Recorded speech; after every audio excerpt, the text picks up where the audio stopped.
Yang terhormat Bapak-Bapak, Ibu-Ibu, salam Pancasila. Pada hari Minggu tanggal 16 Maret tahun 2025, saya akan mengomentari Mayor Teddy Indra Wijaya dipecat dari militer. Dalam pemerintahan mantan Presiden Joko Widodo, seluruh menteri dan wakil menteri dari masyarakat sipil. Setelah serah terima jabatan Presiden dari Presiden Joko Widodo kepada Presiden Prabowo Subianto pada tanggal 20 Oktober tahun 2024 yang disaksikan Majelis Permusyawaratan Rakyat bertempat di gedung MPR Senayan. Setelah serah terima jabatan tersebut selesai dilantik, di mana 17 menteri mantan Presiden Joko Widodo diangkat Presiden Prabowo Subianto, ditambah menteri dan wakil menteri dan pejabat khusus Presiden yang seluruhnya berjumlah 105 orang. Salah satu pejabat Seskap Kabinet Presiden seorang militer dengan panggilan Mayor Teddy Indra Wijaya. Padahal ada diatur dalam undang-undang militer, seorang militer aktif menduduki jabatan sipil harus pensiun dulu, baru bisa menjadi pejabat khusus, menjadi pejabat selaku sekretaris kabinet presiden. Sedangkan seorang militer menjabat pejabat khusus pembantu presiden bertentangan undang-undang militer tersebut. Mayor Teddy Indra Wijaya yang diangkat Presiden Prabowo Subianto sebagai pejabat Seskap Kabinet pembantu presiden adalah tidak sah, yang melanggar aturan undang-undang tentang militer, karena jabatan militer Mayor Teddy Indra Wijaya belum dicopot karena minta pensiun dulu dari jabatan militer. Seharusnya Mayor Teddy minta pensiun dulu dari jabatan militer baru bisa menjabat Seskap Kabinet. Berakibat Mayor Teddy Indra Wijaya dipecat Panglima TNI dari status militernya. Dengan demikian, Teddy Indra Wijaya hanya sebagai pejabat Seskap Kabinet pembantu presiden. Dengan demikian, Teddy Indra Wijaya tidak boleh lagi memakai atribut militer, termasuk pangkat, pakaian, penghargaan, karena sudah berubah statusnya menjadi pejabat sipil. Kesalahan pengangkatan Mayor Teddy Indra Wijaya merupakan kesalahan Presiden Prabowo Subianto yang sudah jelas mengetahui militer tidak boleh menjabat jabatan Seskap Kabinet pembantu presiden sebagai jabatan sipil di pemerintahan. Sepertinya Presiden Prabowo Subianto ingin kembali pada zaman pemerintahan Presiden Soeharto, di mana militer aktif bisa menjabat dui fungsi ABRI, di mana militer bisa memegang jabatan di lingkungan militer dan juga militer bisa menjabat jadi menteri sebagai pejabat sipil di pemerintahan. Media sikap Presiden Prabowo Subianto ketika para menteri dan wakil menteri sudah dilantik Presiden Prabowo Subianto di Istana Negara telah melakukan pertemuan untuk saling mengenal bertempat di Akademi Militer Magelang. Demikian juga setelah kepala daerah sebagai gubernur, bupati, dan wali kota setelah dilantik Presiden Prabowo Subianto di Istana Negara melakukan retret bertempat di Akademi Militer Magelang. Ada dugaan melakukan kegiatan para menteri dan para kepala daerah bertempat di Akademi Militer Magelang bertujuan mendidik ala militer kepada semua peserta tersebut. Padahal semua yang ikut di Akademi Militer Magelang tersebut semua pejabat sipil di pemerintahan yang sifatnya melayani masyarakat, bukan untuk dilayani masyarakat. Sangat berbeda dengan jabatan militer, di mana pimpinan bukan melayani bawahan, tetapi bawahan yang melayani pimpinan.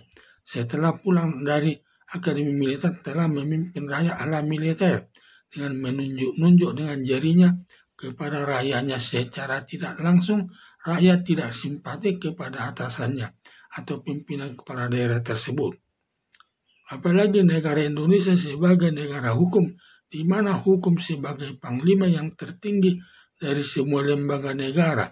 Bahkan hukum itu lebih tinggi dari presiden atau lembaga kepresidenan yang diwujudkan lewat putusan hakim di pengadilan.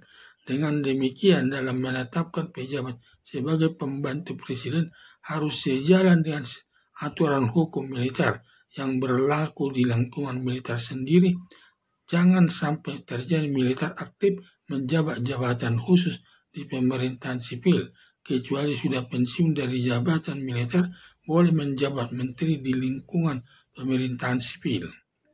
Ditambah lagi negara Indonesia sebagai negara demokrasi dalam penyelenggaraan pemilihan umum calon presiden dan calon wakil presiden tahun 2024 dan penyelenggaraan pemilihan kepala daerah untuk memilih gubernur, bupati, wali kota agar dipilih masyarakat, mengambil hati masyarakatnya agar memilih dirinya sebagai presiden, gubernur, bupati, dan wali kota seperti yang dilakukan mantan Presiden Joko Widodo untuk memenangkan calon Presiden Prabowo Subianto bersama calon Wakil Presiden Gibran Rakabuming. Mantan Presiden Joko Widodo mengadakan bantuan sosial berupa beras senilai 450 triliun walaupun tidak sejalan dengan aturan hukum yang langsung dibagi-bagi. Mantan Presiden Joko Widodo di depan Istana Negara berupa beras kepada masyarakat pendukung calon Presiden Prabowo Subianto bersama calon Wakil Presiden Gibran Rakabuming, melibatkan Erlangga Hartarto selaku Ketua Umum Partai Golkar saat itu merangkap jabatan Menteri Koordinator Perekonomian, ikut membagi bantuan sosial berupa beras kepada masyarakat di salah satu daerah di Nusa Tenggara Barat.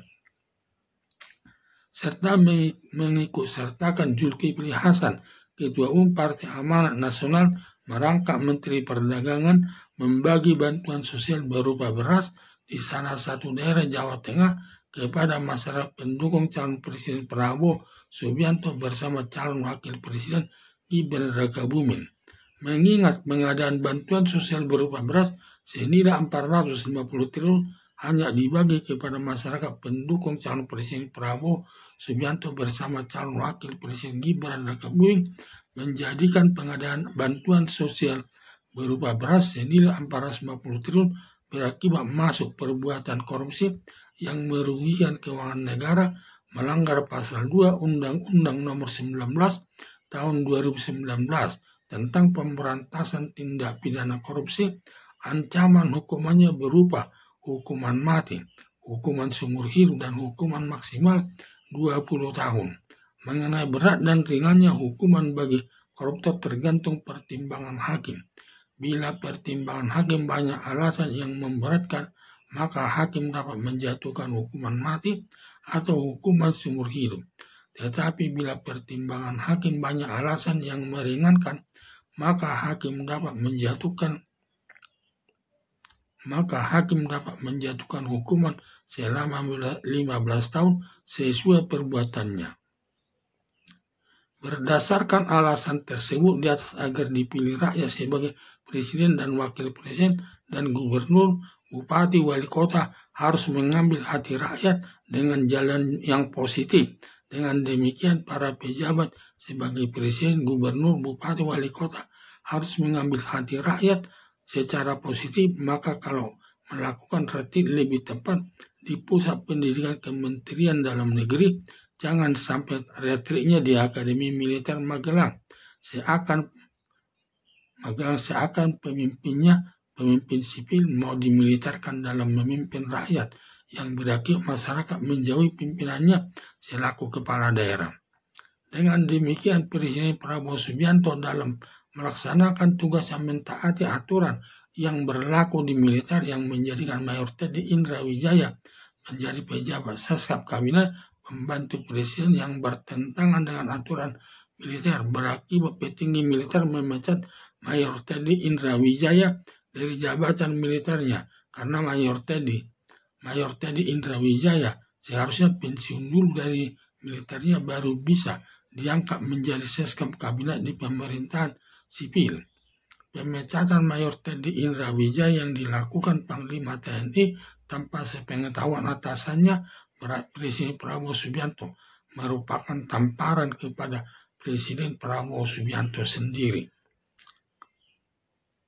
Harapan saya Presiden Prabowo Subianto dalam menunjuk pembantunya sebagai menteri dan wakil menteri dan pejabat khusus pembantu presiden berpegang kepada aturan hukum yang berlaku, jangan sampai menimbulkan malu di tengah-tengah masyarakat seperti penunjukan Mayor Teddy Indrawijaya ditunjuk menjabat Seskap Kabinet pejabat pembantu presiden yang melanggar aturan militer sampai Mayor Teddy Indrawijaya dipecat Panglima TNI dari jabatan militernya yang mempermalukan presiden.